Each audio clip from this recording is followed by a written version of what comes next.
Hello everyone, welcome to Texture Cam. आज हम लोग बात करने जा रहे हैं निश्चय बैच में एल्डिहाइड एंड कीटोन्स के लेक्चर 2 के बारे में। लेक्चर 1 में हम लोगों ने एल्डिहाइड कीटोन्स के मेथड ऑफ प्रिपरेशन में ऑक्सीडेशन ऑफ मोनोहाइड्रिक अल्कोहल्स देख लिया था। ठीक है, हम लोगों ने ऐसे अल्कोहल्स देख लिए थे जिनमें OH लगा था एक। आज की क्लास के बारे में हम लोग बात करेंगे डायहाइड्रिक अल्कोहल्स का ऑक्सीडेशन करेंगे, फिर कीटोन्स का ऑक्सीडेशन करेंगे और फिर हम लोग जनरल मेथड ऑफ प्रिपरेशन करेंगे। तो काफ़ी सारी रिएक्शंस कार्बोक्सिलिक एसिड की कवर होने वाली है आज। तो इसी तरह से चलेंगे, लिंक करते हुए पढ़ोगे तभी ऑर्गेनिक समझ में आएगी, अदरवाइज डिस्क्रीट चैप्टर्स तो इसमें होते नहीं है ना। PYQ सीरीज भी लगता है कि अच्छी लग रही होगी। GOC सब हर क्वेश्चन डिस्कस करने दो यार, पूरा मेरे को फुल लेंथ डिस्कशन करना है। मैं इंपॉर्टेंट जैसा कुछ होता नहीं है ना। अच्छे क्वेश्चन की सीरीज आने वाली है 20 नवंबर के लगभग, दिवाली के बाद, छुट्टी के बाद लौटूंगा तभी करूँगा। दिवाली पे 4-5 दिन क्लास शायद ना हो पाए क्योंकि मैं भी बाहर रहूँगा, होम टाउन जाना रहता है मेरे को भी, तो वो ब्रेक रहेगा। लेकिन तब तक कोशिश करूँगा कि ज़्यादा से ज़्यादा कोर्स ख़त्म करके जाऊँ, ज़्यादा से ज़्यादा पूरा ही कर दूँ मैं, है ना। नोट्स हमें कहाँ पे मिल रहे हैं? नोट्स हमें textacam.in पे मिल रहे हैं। लेक्चर 1 के नोट्स पढ़ गए होंगे और अब लेक्चर 2 की बारी है। लेक्चर 2 में ऑक्सीडेशन ऑफ डायोल से शुरू करना है। तो डायोल कैसे हो सकते हैं? डायोल का मतलब है विसिनल डायोल्स।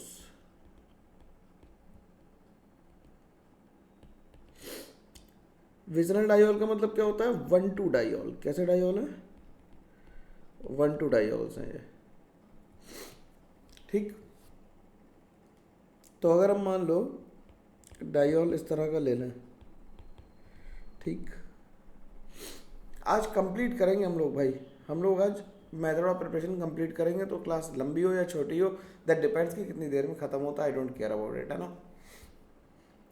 ऐसा अल्कोहल हो या तो इराइथ्रो हो या फिर थ्रियो हो, दोनों को ही ऑक्सीडेशन करने पे क्या करते हैं? जब इनका ऑक्सीडेशन करते हैं तो क्या करते हैं? इस वाले बीच वाले बॉन्ड को OH और OH दे के ब्रेक करते हैं। मैकेनिज्म की ज़रूरत नहीं है, ट्रिक ही याद रखो इसमें, तो ज़्यादा सही रहेगा।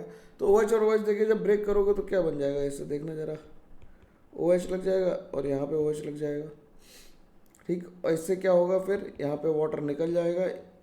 ये क्या बन गया? ये जेम डायोल बन गया। अभी हम लोग आगे चल के जेम डायोल्स की स्टेबिलिटी की बात करेंगे। जेम डायोल बन गया जिससे वाटर निकल गया, तो ये क्या बन गया? C डबल बॉन्ड O बन गया। तो इस तरह से हम कीटोन बना लेंगे।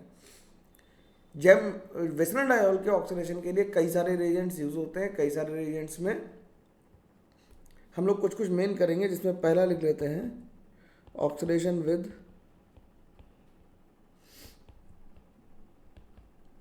HiO4।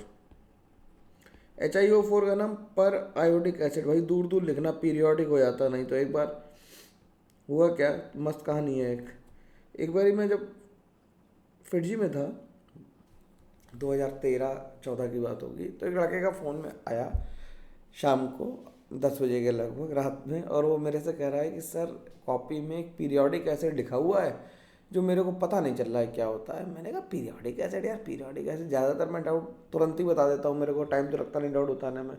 तो उसने कहा पीरियोडिक एसिड लिखा हुआ। मैं पीरियोडिक एसिड तो यार होता ही नहीं, मैंने कोई पीरियोडिक एसिड सुना ही नहीं कभी। मैंने भाई गूगल किया कि पीरियोडिक एसिड कुछ होता हो, फिर बाद में मेरे को क्लिक किया कि पारा आयोडिक एसिड होगा। तो मैंने उससे कहा कि एक काम कर, मेरे को व्हाट्सअप कर दे अपनी फ़ोटो खींच के, जो भी वहाँ जहाँ पे भी लिखा है। तो वो HiO4 को उसने पर आयोडिक को पीरियोडिक लिख लिया था। तो तुम लोग ऐसा मत करना, क्योंकि हम दोनों लोग फ़ोन पे कनेक्टेड नहीं है ना। तो पैरायोडिक एसिड का ऑक्सीडेशन कैसे होगा? अल्कोहल ले लेंगे डायोल और इसकी रिएक्शन HiO4 से कराएंगे। तो क्या करेंगे? इस बॉन्ड को ब्रेक कर देंगे OH और OH देके। तो इससे क्या बन जाएगा? C double bond O plus C double bond O बन जाएंगे इससे। ठीक ठीक, जैसे अगर हम एग्जाम्पल लिखें, एक एग्जाम्पल लिख लेते हैं थोड़ा बड़ा सा। OH कई जगह अलग अलग था। ठीक, अच्छा थोड़ा सा ऐसा कर लेते हैं कि एक तरफ HOH लगा देते हैं, जिससे कि तुम्हें जो कन्फ्यूज़न हो वो दूर हो जाए। केवल तुम्हारे कन्फ्यूज़न को दूर करने के लिए इस तरह से लिख लिया।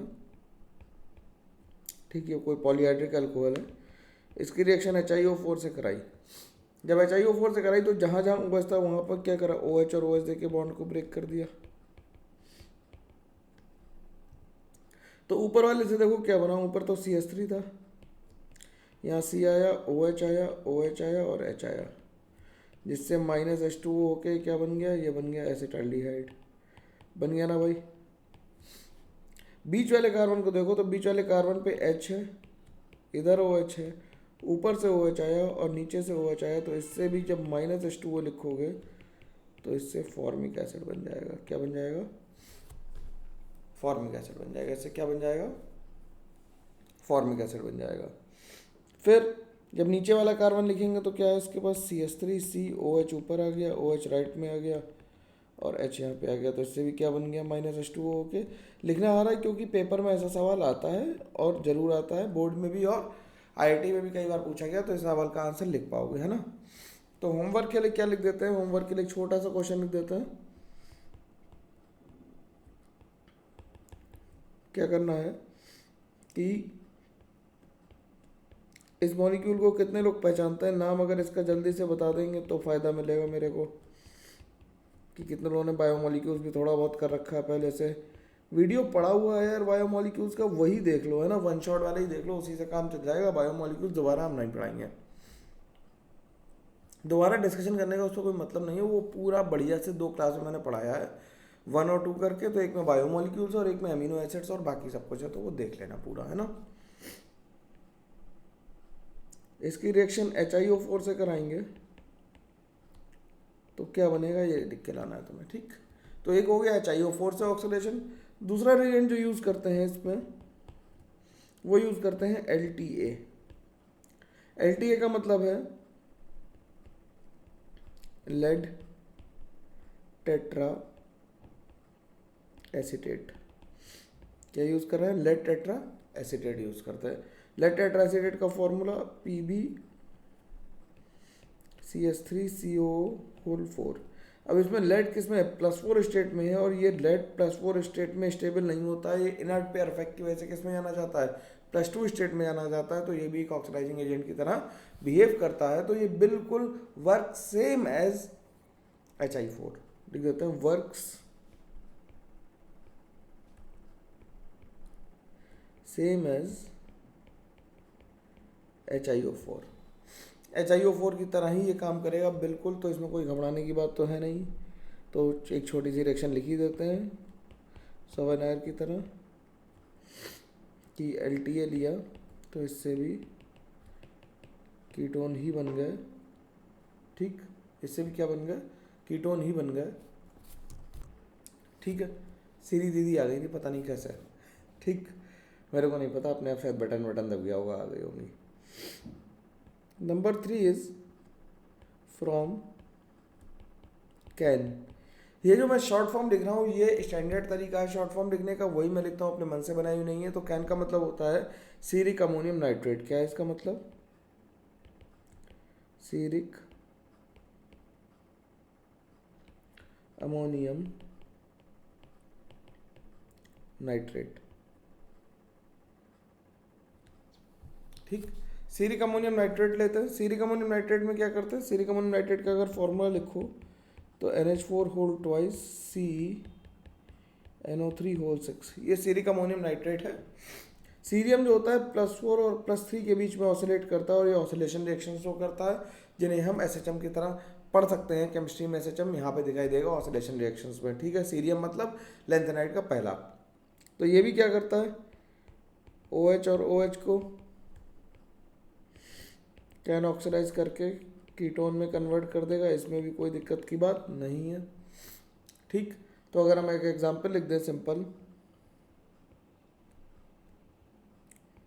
मान लो 2 बेंजीन 2 हेक्सेन ले लिया और डाइऑल बना लिया, तो इसमें अब तुम्हारे पास 3 रिएजेंट हैं, चाहे इसमें HiO4 डालो या फिर LTA डालो या फिर कैन डालो, इन सब से ही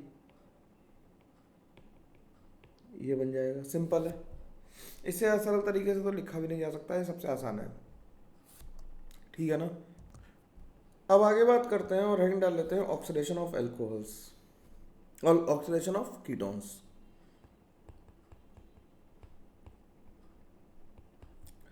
oxidation of ketones,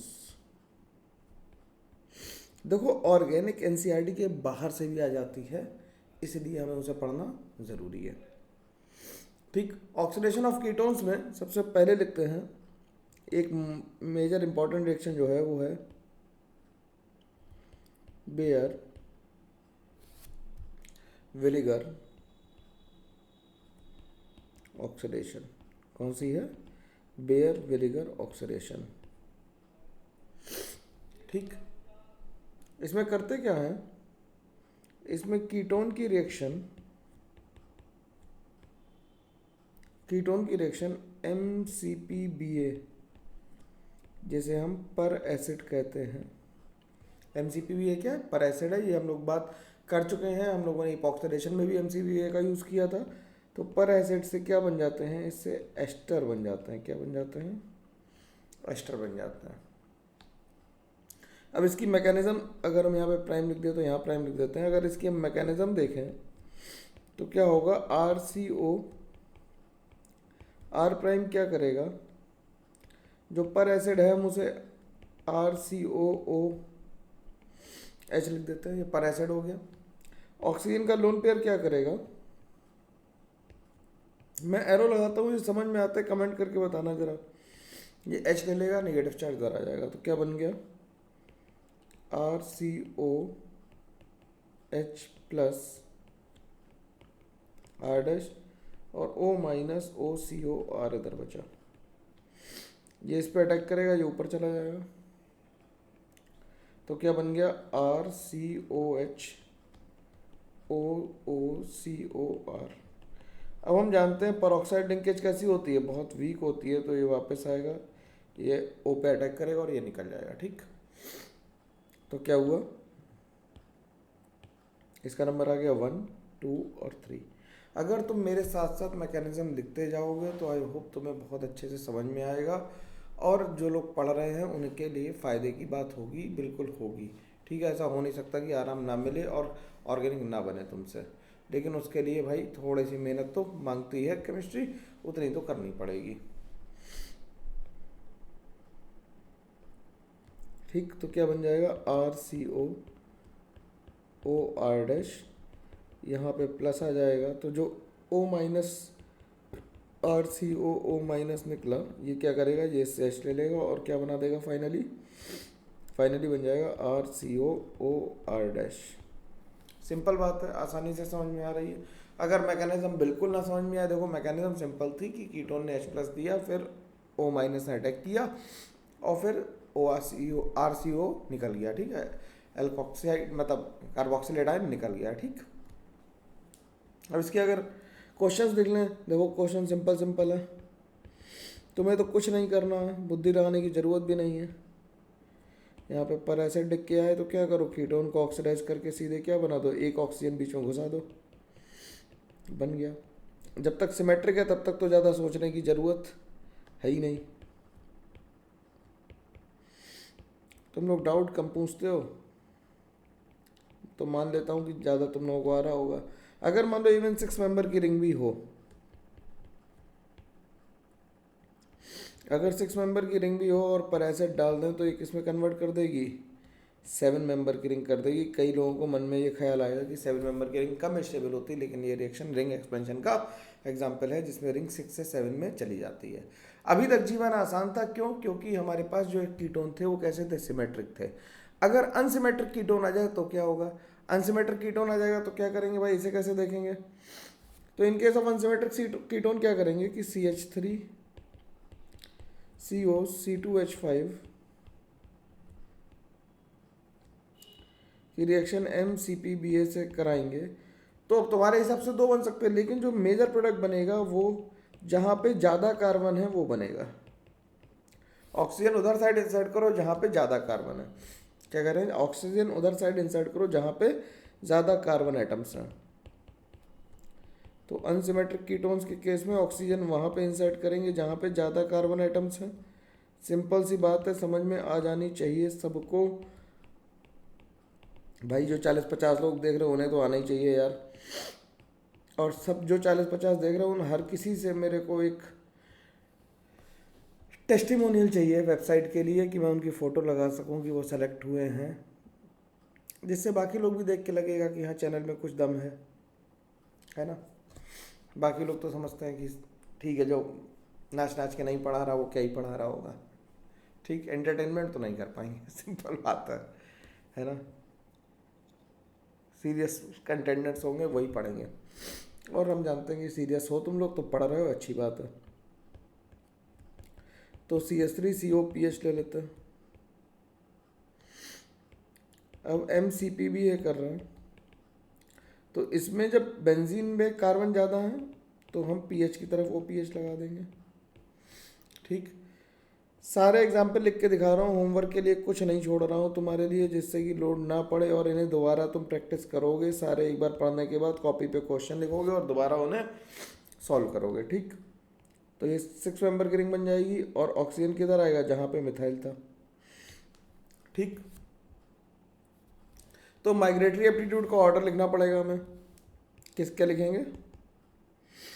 order of migratory aptitude, या माइग्रेटरी एप्टीट्यूड ऑर्डर लिख देते हैं। माइग्रेटरी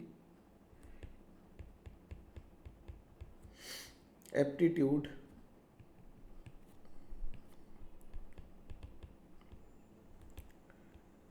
माइग्रेटरी एप्टीट्यूड का ऑर्डर लिखना हमें। कैसे लिखेंगे हम लोग माइग्रेटरी एप्टीट्यूड का ऑर्डर? तो ये आ जाएगा क्या, 3 degree greater than 2 degree greater than 1 degree greater than CS3 for alkyl groups,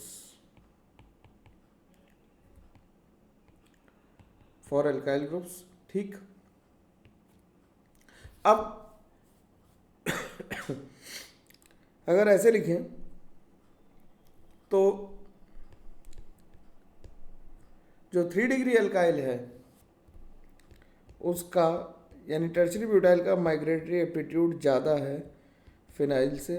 phenyl का ऑलमोस्ट सेम है किससे, आइसोप्रोपाइल से। देखो भाई, इसके अलावा कहीं कुछ भी लिखा हो उसकी मेरी कोई गारंटी नहीं, तुम्हें सर ने क्या लिखवाया हो।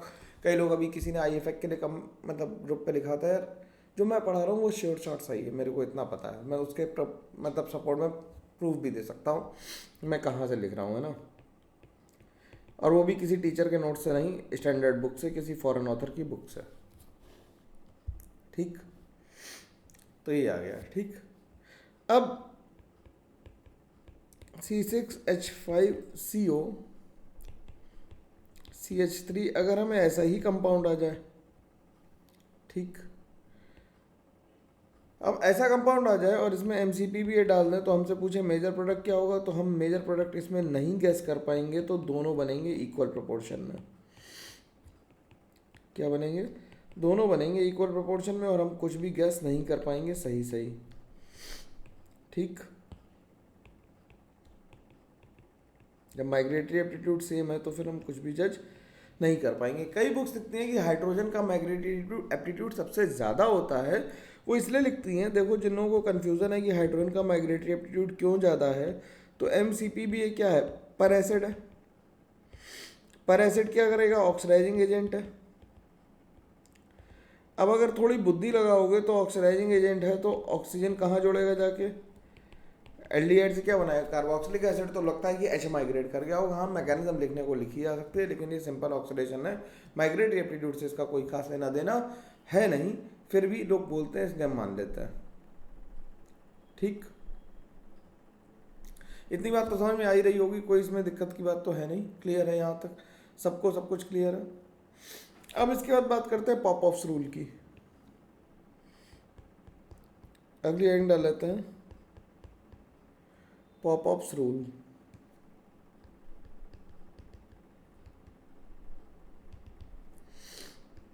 पॉपऑफ्स रूल क्या कहता है? पॉपऑफ्स रूल कहता है कि अगर हम कीटोन को KMnO4 के साथ स्ट्रॉन्ग हीट करें एसिडिक कंडीशन में,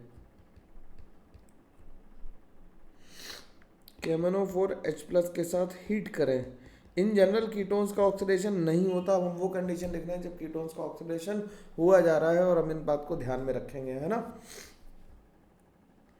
तो इससे क्या बन जाएगा, इससे बन जाएगा कार्बोक्सिलिक एसिड बनेंगे दोनों, तो एक फॉर्मिक एसिड बन जाएगा और एक एसिडिक एसिड बन जाएगा। अब अगर अनसिमेट्रिक हो तो क्या करेंगे, अनसिमेट्रिक होने के केस में हम क्या करेंगे, CH3CO CH2 CH3 लिख लिया, यहाँ पे स्टार लगा लिया, यानी कि ये कार्बन 14 है। तो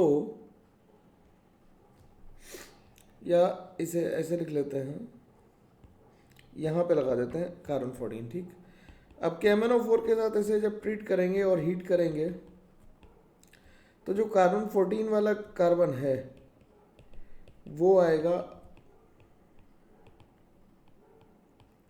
किसके साथ, जो छोटा वाला ग्रुप था उसके साथ आ जाएगा कार्बन 14 वाला कार्बन। ठीक है, जो छोटा वाला ग्रुप था उसके साथ आएगा। देखो तो लेफ्ट वाले के साथ आया क्योंकि उधर छोटा वाला ग्रुप लगा था। ठीक है, ध्यान रख पाओगे, इतना आसान है, कोई दिक्कत की बात नहीं है, छोटा सा ही था ये रूल। अब बात करते हैं general methods of preparation of aldehyde and ketones. Heading डाल लेते हैं फिर से। अच्छा, इसमें तो general methods of preparation of aldehyde and ketones तो कर ही रहे थे, इसमें हम लोग ऑक्सीडेशन अब कंप्लीट हो गया है। ठीक है, तो अब नई हेडिंग डालते हैं, नई हेडिंग तो लिख लेते हैं heating effect of dicarboxylic acids.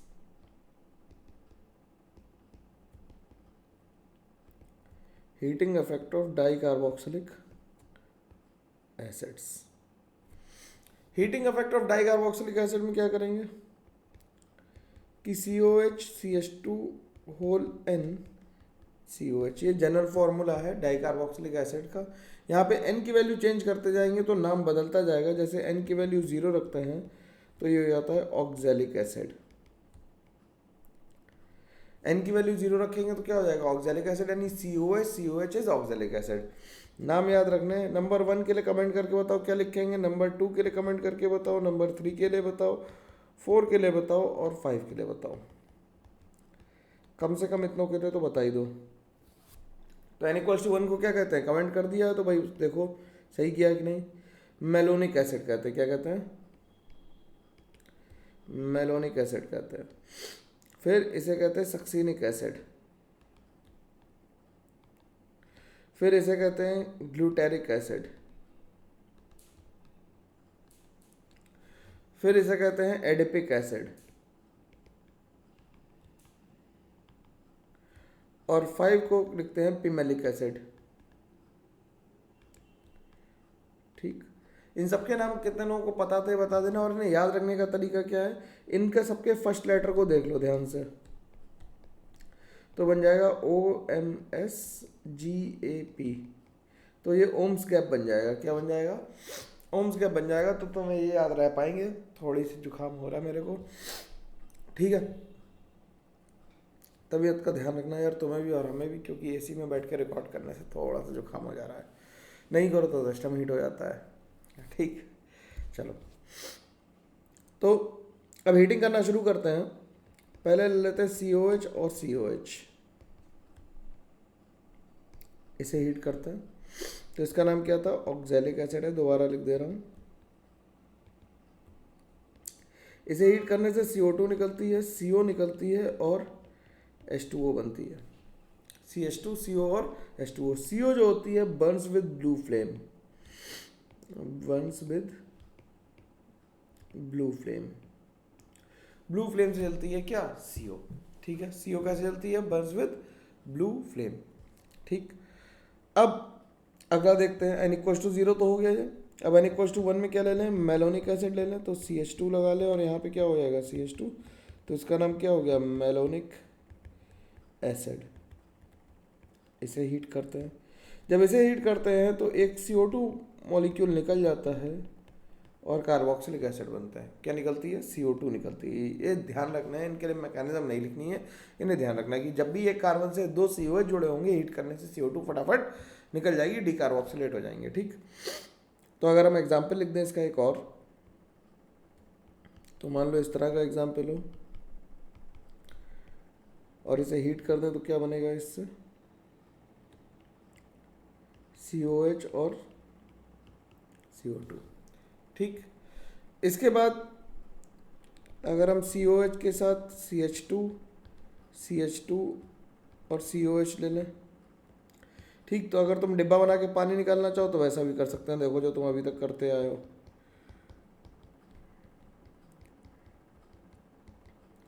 तो इससे डिब्बा बना के पानी निकाल दो, तो इससे क्या बन जाएगा, इससे बन जाएगा सक्सीनिक एनहाइड्राइड। क्या बन जाएगा, ये क्या बन गया, सक्सीनिक एनहाइड्राइड, पानी निकल गया इससे।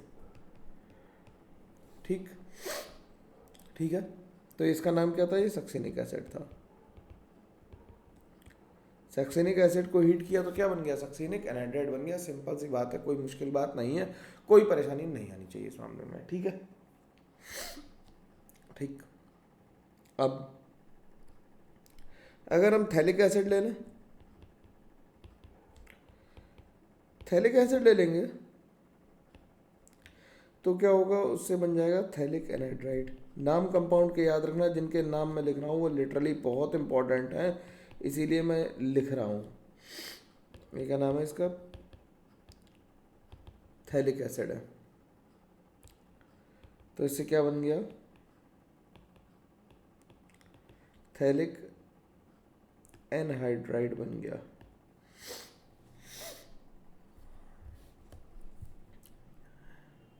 यार तुम लोग ब्रांड एम्बेसडर बनोगे मेरे, तो बाकी चैनल्स भी जिन पे पढ़ा रहे हो उन पे कम से कम ये तो लिख दो कमेंट बॉक्स में जाके कि केमिस्ट्री सर से पढ़ लो, जाके एक बार चेक तो कर लो। ये तो लिख ही सकते हो, ऐसे तो पॉपुलर कर सकते हो। ये मेरे दिमाग में अभी अभी स्ट्राइक किया।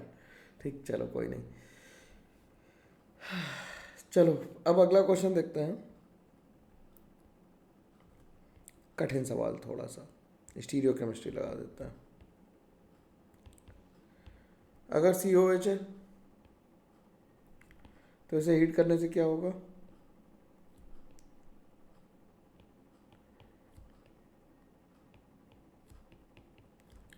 एनहाइड्राइड बन जाएंगे। लेकिन अगर हम ट्रांस ले लें, ये कैसा एसिस है, अगर हम ट्रांस ले लें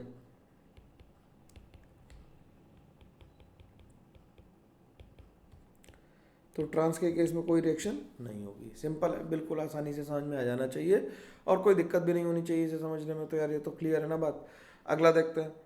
अगला, अगर हम मैलेइक एसिड ले लें। अब मैलेइक एसिड का फॉर्मूला कितने लोगों को पता था, ये बताना भाई, कि ये मैलेइक है या फ्यूमेरिक है। इसका नाम क्या लिखे हैं, ये मैलेइक है। वो मेलोनिक था, ये मैलेइक है। ठीक, तो इससे मैलेइक एनहाइड्राइड बन जाएंगे। क्या बन जाएंगे, मैलेइक एनहाइड्राइड बन जाएंगे। ठीक, अगर हम इसमें फ्यूमेरिक ले लें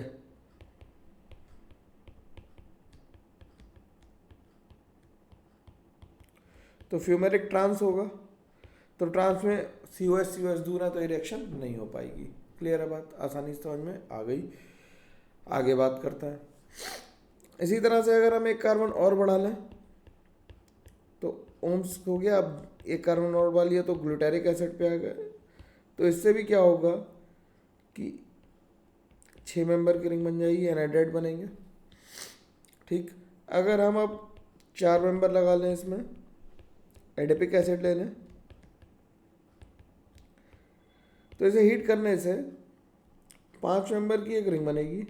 तो एक कार्बन देखो कम हो गया है तो CO2 और H2O निकलता है इससे। तो जब N=4 को हीट करते हैं तो H2O और CO2 निकलता है। जैसे अगर हम इसका एग्जाम्पल लिखें तो N=4 का, तो देखो क्या लिख सकते हैं सर, COH और COH। तो ये देखो ये 1 2 3 4 है। अब इसे हीट करके प्रोडक्ट जो बनेगा देखना कैसा बनेगा। 5 मेंबर की रिंग बननी चाहिए थी तो बन गई, और डबल बॉन्ड यहाँ आ गया, देखो आ गया आसानी से। तो ये बन गया CO2 और H2O। लेकिन अगर हम टेरिथैलिक एसिड ले लें,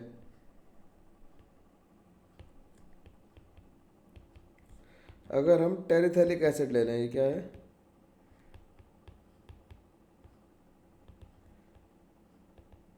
टेरिथैलिक एसिड ले लें तो इसे हीट करने से कुछ नहीं होता due to ring currents, due to ring currents of benzene ring. Benzene ring के रिंग करंट्स की वजह से यहाँ पे कुछ भी नहीं होता है। तो ये ध्यान रखने वाली बात थी, इसे ध्यान रखेंगे। और N=5 ले लें अगर हम, यानी फिमेलिक एसिड ही ले लें, तो इसे हीट करने से 6 मेंबर की रिंग CO2 और वाटर बन जाएगा। आसान बात है, कोई दिक्कत की बात नहीं है। ठीक है, ये आसानी से समझ में आ गई, तो इसमें कोई परेशानी की बात नहीं है, तो हम लोग आगे बढ़ सकते हैं। तो ओम्स गैप की हीटिंग आ गई, हम लोग कार्बोक्सिलिक एसिड की रिएक्शन साथ साथ रन कर रहे हैं, ध्यान से देख लो भाई, है ना। अब ये चैप्टर कुछ ऐसे ही चलेगा कि कार्बोक्सिलिक एसिड, इसलिए एनसीईआरटी में भी एक ही चैप्टर के फॉर्म में दे रखा है, तो एक साथ क्लब होकर ही खत्म हो जाएगा ये पूरा साथ में, ठीक है। कार्बोक्सिलिक एसिड के लिए कुछ अलग से नहीं आएगा, ठीक ठीक। अगला देखते हैं इसमें reaction heating effect of beta keto acids.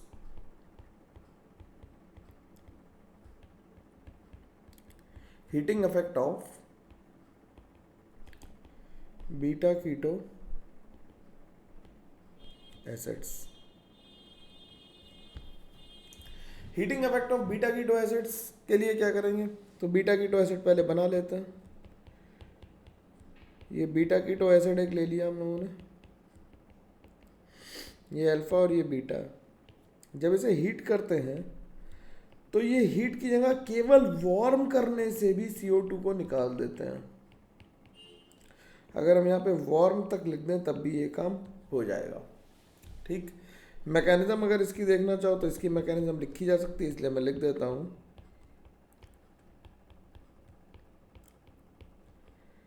तो ये C⋅O और OH आया, ऑक्सीजन के लोन पेयर ने इस पर अटैक किया, ये इधर आया, ये इधर आया और ये इधर आ गया।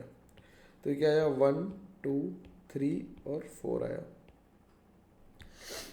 तो इससे क्या बन गया, इससे बन गया CH3 C CH2 double bond O और यहाँ पे OH आ गया।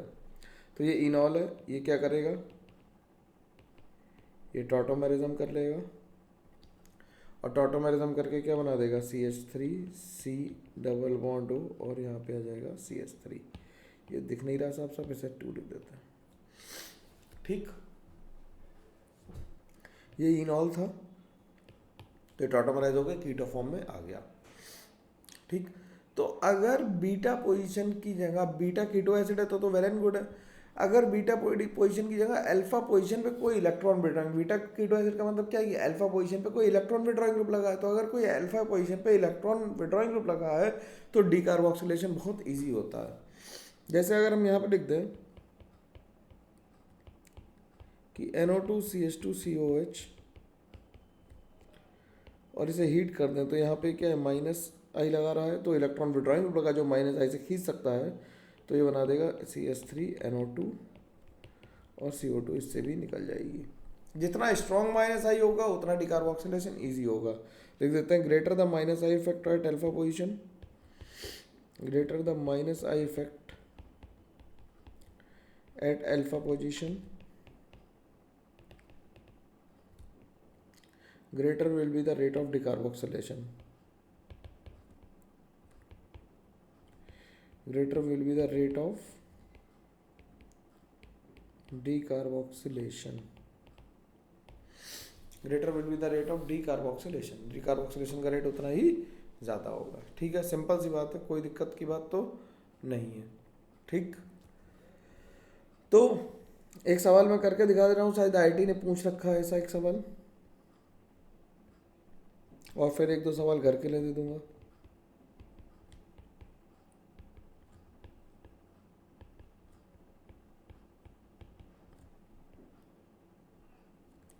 इसे हीट करेंगे तो कितने CO2 निकलेंगे, देखो जब हीट करेंगे इसे तो पहले डाई कार्बोक्सिलिक एसिड वाले CO2 निकल जाएंगे, तो कुछ ऐसा बनेगा। और ध्यान से देख लो, तो ये अल्फा बीटा है, बीटा कीटो एसिड है, तो 2 CO2 यहाँ निकल गए और 2 CO2 यहाँ पे निकलेंगे, तो टोटल कितने CO2 निकल जाएंगे, 4 CO2 निकल जाएंगे, ठीक। तो केवल कितने CO2 निकले, केवल एक गिनती पूछ लेते हैं, कितने CO2 निकले तो कितने निकलेंगे, टोटल 4 CO2 निकल जाएंगे, कोई इसमें दिक्कत की बात नहीं है, ठीक। अब अगला मेथड करते हैं, हीटिंग इफेक्ट वाली बात समझ में आ गई सबको, ये मान लेते हैं, है ना। अब नेक्स्ट मेथड चलते हैं, करते हैं। Next method is by passing vapours of carboxylic acid over heated MnO, तो लिखते हैं by passing vapours of carboxylic acid over heated MnO। ठीक, एनसीईआरटी की रिएक्शन इंपॉर्टेंट रिएक्शन है। 300 डिग्री सेंटीग्रेड तक हम MnO के ऊपर कार्बोक्सिलिक एसिड के वेपर्स को पास करते हैं तो उस टाइम पे कीटोन्स बनते हैं। ठीक, तो ऐसे लिख दिया RCOH की रिएक्शन MnO से करा दें और 300 डिग्री सेंटीग्रेड पे कराएं तो इससे कीटोन बन जाएंगे। ठीक, तुम्हारी सुविधा के लिए हम दो अलग अलग तरह के भी ले लेते हैं। ठीक, अगर हम दो अलग अलग तरह के भी ले लेंगे तो इससे RCOR' बन सकता है, RCOR बन सकता है और क्रॉस भी बन सकते हैं। तो अगर कोई पूछे क्रॉस बन सकता है तो बिल्कुल बन सकता है। अगर मान लो एक हमारे पास क्या हो, एक हमारे पास कार्बोक्सिलिक एसिड हो, एक हमारे पास क्या हो कार्बोक्सिलिक एसिड हो और एक हो फॉर्मिक एसिड हो, कोई भी एक कार्बोक्सिलिक एसिड हो फॉर्मिक एसिड हो, तो इससे MnO के ऊपर 300 डिग्री सेंटीग्रेड पास कराने पे क्या होगा, इससे बन जाएंगे RCOR बनेंगे, RCHO बनेंगे और SCHO बनेंगे। ठीक है, सिंपल सिंपल रिएक्शंस, इनकी मैकेनिज्म लिखने की जरूरत नहीं है, इसलिए आज की क्लास थोड़ी सी जल्दी खत्म हो जाएगी। तेज कर रहे हैं हम लोग, स्पीड तो बढ़ गई है, अब सिलेबस की भी तेज चलेगी रफ्तार। तो इस हफ्ते संडे को हम लोगों ने प्रॉपर डेज कर ली, मतलब प्रिपरेशन कर ली। अगली क्लास में हम लोग 2 क्लास में अगले वीक, मतलब आज कितनी तारीख है, 22 तारीख है, और 22 के बाद हम लोग जब 23 में, जब 22 का 29 वाला वीकेंड आएगा तो उसमें हम लोग एल्डिहाइड कीटो को लगभग वाइंड अप करने की कोशिश करेंगे। एक आध लेक्चर बीच में डाल दूंगा इस बारी, तो ज़्यादा लेक्चर आएंगे। ठीक है ना, फ्राइडे भी इस बार शायद लेक्चर एल्डिहाइड कीटोन का ही आना पड़ेगा, या हो सकता है मंडे को भी एल्डिहाइड कीटोन ही आए। तो 2-3 लेक्चर पहले इसके फटाफट कर देते हैं, जिससे कि एक चैप्टर बड़ा सा है खत्म हो जाए। इसके बाद बस फिर एमीन्स और कार्बोक्सिलिक एसिड, एक दिन में कार्बोक्सिलिक एसिड हो जाएगा और एक दिन में एमीन्स हो जाएगा। तो वो दोनों एक एक दिन में खत्म हो जाएंगे। बायोमोलिक्यूल्स पहले से ही पढ़ा, एमीन्स पहले से ही पढ़ा हुआ है, सब amino acid biomolecules amino acid पहले से ही पढ़े हुए हैं।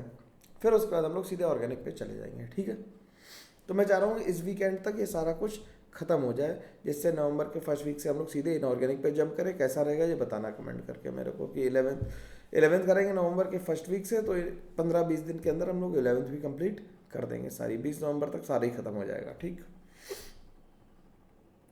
और ऑर्गेनिक खत्म हो गया तो यार ज़िंदगी आसान वैसे भी हो गई, बहुत सारी बोझ तो उतर ही जाएगा। मेन तो ऑर्गेनिक का ही वजह ना, और इसमें करना ही क्या है, इसमें तो केवल हमें वही करना है ना, कोऑर्डिनेशन ही करना है। मेन चैप्टर तो एक, ठीक, और मतलब वो सॉल्ट एनालिसिस, और एक जब इंपॉर्टेंट लेक्चर आएगा, एक क्या 2 लेक्चर आएंगे जिसमें हम जनरल इनऑर्गेनिक केमिस्ट्री पढ़ाएंगे। उसमें तो मज़ा आएगा कि ये याद कर, ये पता लगेगा कि ज़्यादा याद नहीं करना पड़ता है, समझने से काम चल जाता है।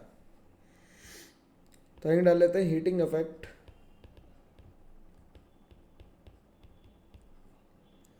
ऑफ कैल्शियम और बेरियम सॉल्ट ऑफ, ये बहुत क्वेश्चन आता है ना, barium salt of carboxylic acid.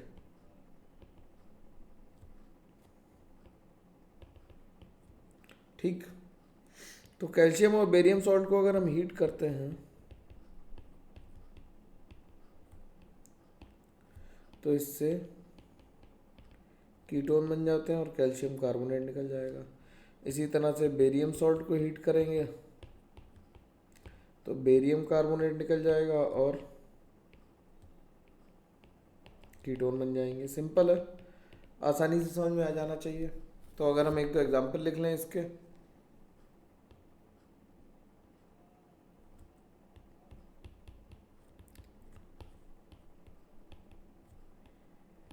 ठीक, तो इससे क्या बन जाएगा,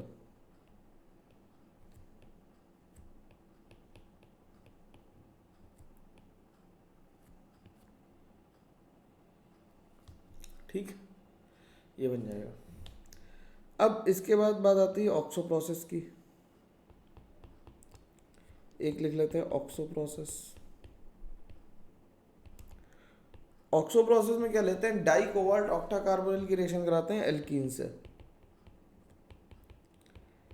एल्कीन की रिएक्शन कराते हैं डाई कोबाल्ट ऑक्टा कार्बोनिल से। इसका नाम डाई कोबाल्ट